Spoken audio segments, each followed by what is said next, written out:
Hello and welcome back to the channel, but just in case you're new here, my name is Mike, and in this video I'm going to be doing my, not so much a breakdown, but my review and my thoughts, the things I liked and the things I didn't like for the Chucky television series episode 5. So without further ado, let's slice right into it.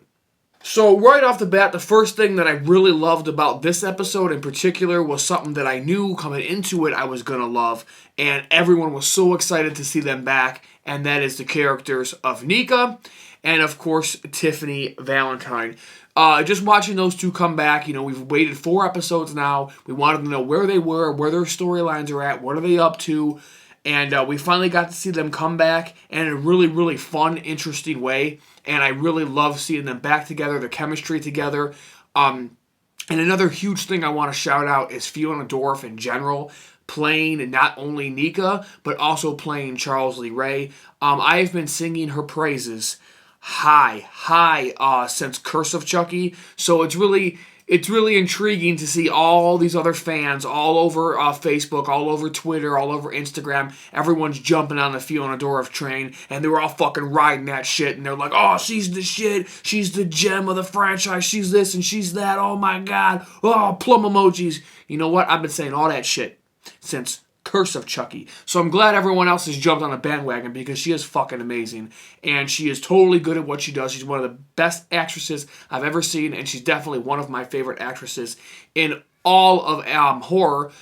And she does a great job in this episode, flip-flopping between Charles and Nika simultaneously. I thought was really fun and something I really, really enjoyed. Fiona Dorff, Nika, and Jennifer Tilly as Tiffany, both amazing. They killed it. Huge thumbs up for me with episode 5.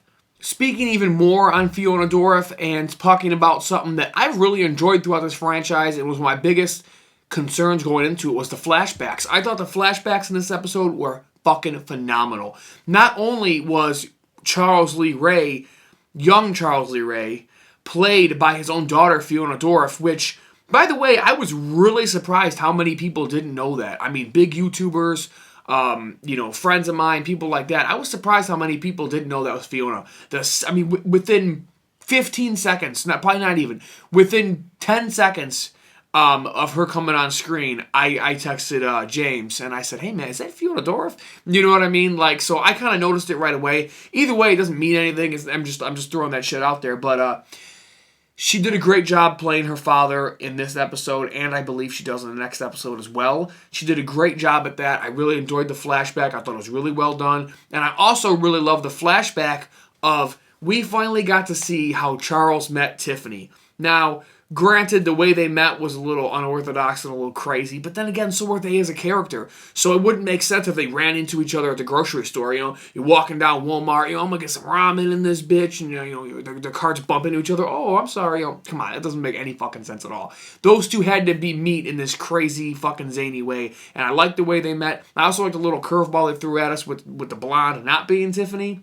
I really liked that. So those flashbacks in general, loved those. I also wanted to say I fucking hate Lexi's mom, and I want her to die in the next episode. Or before the finale. Please kill Lexi's mom. Just fucking kill her off.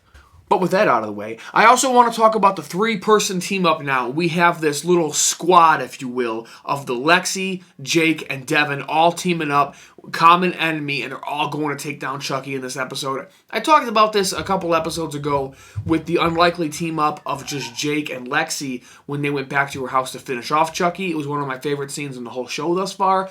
Well, now the chemistry and the interaction between those 3 characters, how they're working together, and the things they say to one another, how they all play off of each other, but they're all so good at playing their character with their strengths, their weaknesses. I love that. Watching those 3 team up has been one of my most greatest pleasures, I guess you could say, in this episode. I love watching it, love seeing them together. I could get more and more of it for the rest of the franchise as far as I'm concerned. Another thing I really loved in this episode was the further progression of Jake and Devin's relationship, where they actually openly come out and say that they feel for one another. They're holding hands in the hallway, and time is flying by, almost like a time kind of stop kind of thing. That's how I looked at it. And I'm not trying to be cheesy or emotional or anything like that, but I'm going to be real for a minute and tell you there has been a couple times in my life where I felt like time stopped. And there could be World War III going on 15 feet away from me, and I wouldn't even have known. I was in that moment, so much that I felt like time stopped.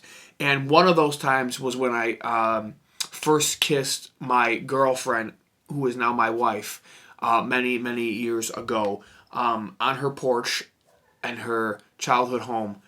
When we kissed on the porch, I felt like we kissed and we hugged, I believe.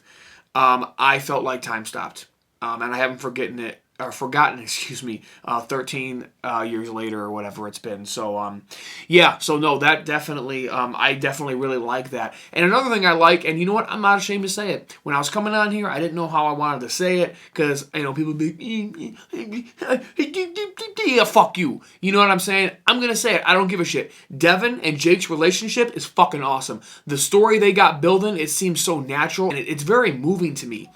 The scene when they actually kiss for the first time, I'm going to say I thought it was actually cute in a way, right? Like, it was such a cool moment. Like, you know what I mean? Like, the way the actors played it off, it felt so genuine and so natural. And I loved it. I love these two as a couple. I cannot wait to see where it goes farther. Do not kill off fucking Jake or Devin, please. I love the chemistry and the relationship those two characters are building. I just really like it. It's still a better love.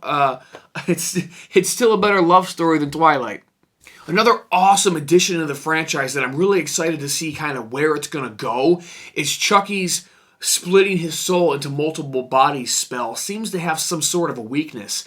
Now, they haven't outright told us what the weakness is, and they need to elaborate on it a little more. But my theory is that the more bodies Chucky is in, the weaker the spell gets. That's kind of my loose theory as of right now, which might not hold up considering I've seen the next episode and the whole Tommy doll and everything. So I'm not sure about that.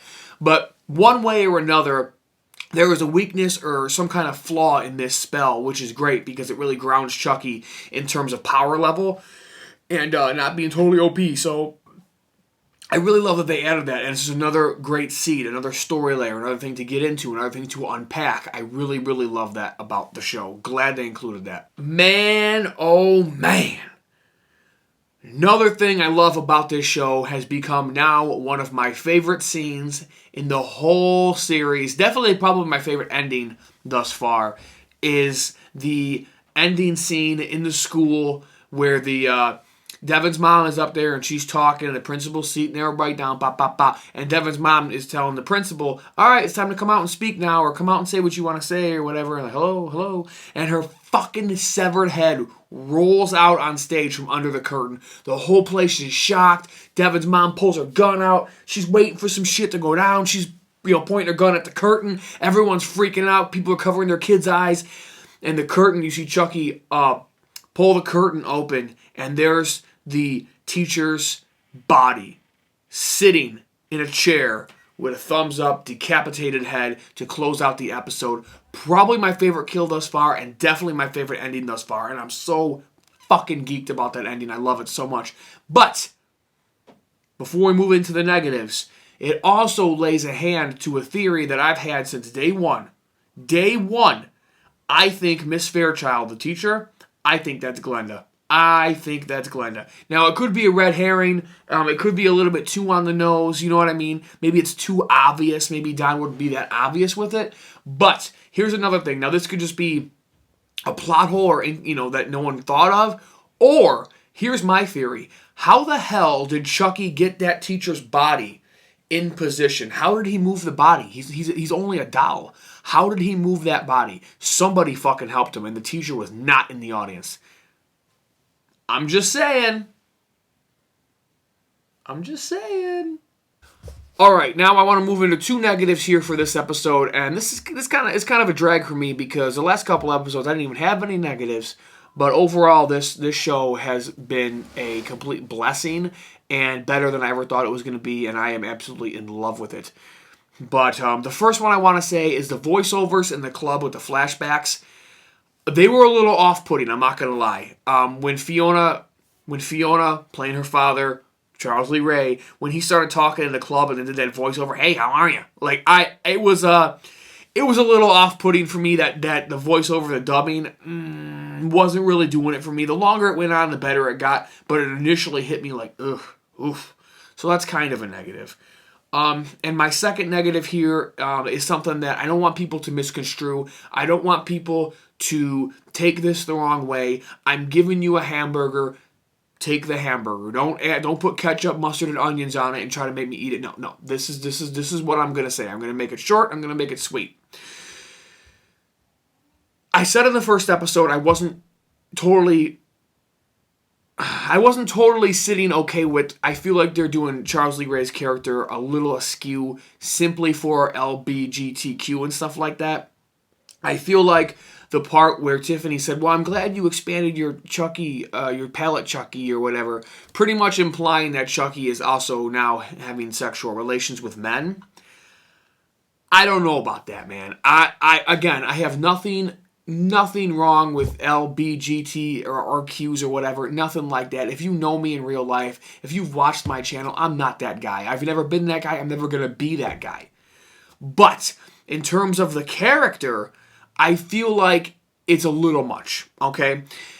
I kind of feel like at what point does, a gay creator and Don Mancini representing what he loves, what he's passionate about, what he believes in, who he is, and he puts that in his work. I love that. I stand by. I've had arguments with my brother about this. I love it. The thing is, at what point does that end and just pushing an agenda or a narrative down our throat begin? At what point does that end? And everybody in the show seems to be gay or lesbian or whatever, gay or gender fluid or whatever, and I'm okay with all of it. All of it is fucking A-okay with me. The only one I'm not sure about is now Chucky being bisexual. I don't know, man. I mean, you go back and watch the old films. You listen to Chucky as a character. A serial killer that grew up in the 80s, right? Grew up in the 70s or the 80s. I'm forgetting. My mind's going. Especially back in that time, I don't see him being a gay character. I'm sorry, I just don't. I just don't see it. But either way, it's not ruining the show for me. I'm just throwing it out there because, you know what, I'm going to be honest. And to be honest with all of y'all, this is the reason why this video was so late, because I didn't know how to approach this. I didn't want to come on here and be fake. I didn't want to gloss over it like every other fucking YouTuber you watch. They're going to go, yeep. They're going to go right over the issue and they're not even going to talk about it. Well, I'm just saying that's my opinion. Didn't make or break it for me. But in a nutshell, that's kind of how I'm feeling about that. So, of course, I want to say thank you so very much for watching this video. I know these aren't doing super popular, but for the ones that are watching it, I appreciate the fuck out of all of you guys.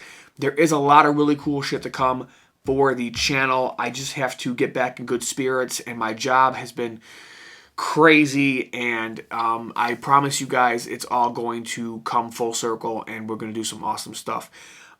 With that being said, for the finale of Chucky in 2 weeks as of recording this, I will be going live. We will have a brand new live Killin' Time with special guest and friend James McKenna from Wanna Play. He will be there with me as well, breaking down the entire series, talking about whatever the hell we fucking feel like talking about with this show, and whatever y'all feel like talking about, because you guys already know, if you've been there for Killin' Time, you guys are as much a part of the show as we are, so let's break it down, and we're going to have a very special giveaway. I just ordered something today, and it's going to be here before the stream, and I'm going to give it away to all of y'all, and it's going to be the biggest giveaway I've ever done. So hopefully y'all check that out. And as long as you're on the internet and you're typing in shit, you can also type in my Instagram. If you'd like to, you can follow me right there, get a more personal look at my life of horror. We can talk about, maybe have a more personal conversation about horror, or you want to just get some like little updates or tidbits on my life or whatever the hell it is I'm doing or posting on there. That's the place to do it. Also, if you have a hunger within you to talk about this stuff as much as I do with other people, I got a great place to go. You can type in on your little Facebook search bar, just simply type in, "This is our design." HC, my wife, or myself will accept you right away, and you can start talking some bloody good shit. So that is a closed horror group that I created for all of us to go and geek out and share and discuss and debate and promote anything horror. It's a great, safe place to be. I promise you all. We're trying to get that up and going. So if you feel like that's something you're interested in, go ahead and join and start posting however often you feel like doing it. So again, I want to say thank you all so very much. Y'all know how much it means to me, let's be honest. My name is Mike, and this is my design.